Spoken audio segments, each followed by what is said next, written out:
Kasi gusto naman talaga kita tulungan. Gina, humingi na ako ng tulong sa'yo, di ba?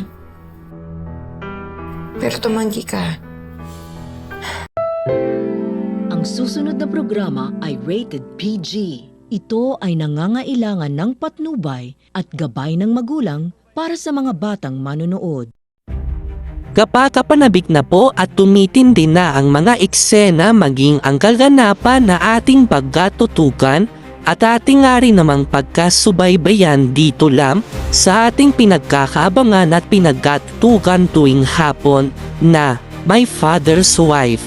Simula pa lang din naman kasi ito na mukhang lalo nga rin namang mag-trigger itong si Betsy dito nga rin naman kay Gerald. Dahil nga rin naman sa nais at gusto nga nitong si Betsy na mangyari na nga rin naman ang kanyang gusto na dito'y pumayag na daw umano itong si Gerald na magpakasal nga ito dito kay Gina para nga rin naman sa kagustuhan nga rin naman nilang makapunta sa US.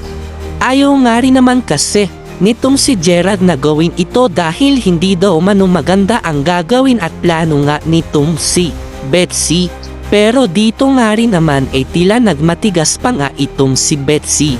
At muling sasabihin nga rin naman neto dito nga rin naman kay Gerald na magpakasal ka na kay Gina. Gerald, wag mo nang isipin ang relasyong meron tayo. Madde-divorce din naman kayo eh. Dito nga rin ba'y gagawin ba nitong si Gerald ang gusto nga nitong si Betsy?